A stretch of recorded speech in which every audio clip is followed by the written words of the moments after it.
পৃথিবী তোমায় নিয়ে, তুমি সারা পৃথিবী। পৃথিবী তোমায় নিয়ে, তুমি সারা পৃথিবী। শীতল ছায়া তোমার গোসাই, শীতল ছায়া তোমার গোসাই, শীতল ছায়া তোমার গোসাই। সবাইকে দান করো,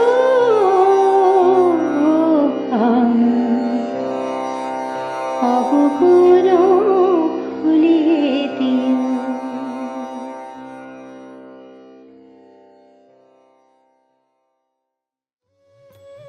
শ্রী গুরু ভাগবত দ্বিতীয় খণ্ড, মূল রচনা ডক্টর চন্দ্রভানু শতপথী, পর্ব 147। এই পর্বে আমরা আলোচনা করব ধর্মীয় অনুদান।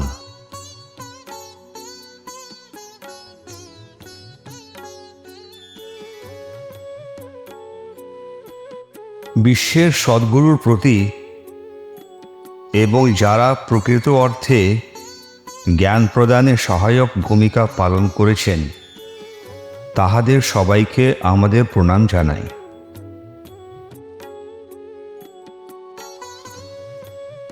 সদ্গুরু হলেন জীবন মুক্ত এবং তিনি নিজেই সর্বদা সত্য প্রতিষ্ঠিত।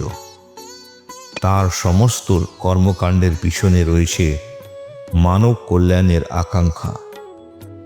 সুদামা কিছু ধানের শীষ নৈবেদ্য নিয়ে দ্বারকায় গেলেন। ভগবান শ্রীকৃষ্ণ নিজেই তা চেয়ে খেয়েছিলেন। বিনিময়ে তিনি সুদামাকে জগতের সমস্ত বৈভব ও বিলাসিতা দিয়েছিলেন। তাই শ্রী গুরুকে কিছু দিয়ে নিরর্থক গর্ব করা উচিত নয়। শ্রী গুরুর দয়ার কারণে মা লক্ষ্মীর, যিনি সমস্ত বৈষয়িক আরামের দেবী, তাঁর শক্তি ভক্তের ঘরে বাস করেন। লক্ষ্মী শক্তি নিজেই গুরুর সেবা করেন। সদ্গুরু যদি একবার কারো প্রতি সদয় হন, তখন অন্ন, বস্ত্র সবকিছুই তার কাছে প্রচুর পরিমাণে পাওয়া যায়। শ্রী গুরুর কৃপায় একবার বস্তুগত চাহিদা সন্তুষ্ট হলে ভক্ত আধ্যাত্মিকতার পথে চলে যায়। শ্রী সদ্গুরুর পদ্ধতি প্রকৃতিতে অত্যন্ত গোপনীয় এবং সূক্ষ্ম। একজন ভক্তকে ধনী বা দরিদ্র করার মূল কারণ তাকে আধ্যাত্মিকভাবে বিকশিত করা মাত্র। শ্রী গুরুর এই ধরনের ঐশ্বরিক খেলা দেখে দুঃখ বা ভয় পাওয়া উচিত নয়। একজন অজ্ঞ ব্যক্তি, যদিও সে নিজেকে অত্যন্ত জ্ঞানী মনে করে, সে আসলে তা বোঝে না। শ্রী গুরু এমন লোকের দান গ্রহণ করেন না। ভক্তিমূলক আবেগ ছাড়া দান অর্থহীন, যেমন এক অর্থহীন যোগাযোগের। অসৎ উপায়ে অর্জিত অর্থ সদ্গুরুকে কখনো দান করবেন না। কেবল সৎ উপার্জনের ধন দান করতে পারেন। একজন ভালো ভক্ত শুদ্ধ চিন্তায় শ্রী গুরুকে ফল, ফুল ইত্যাদি নিবেদন করে।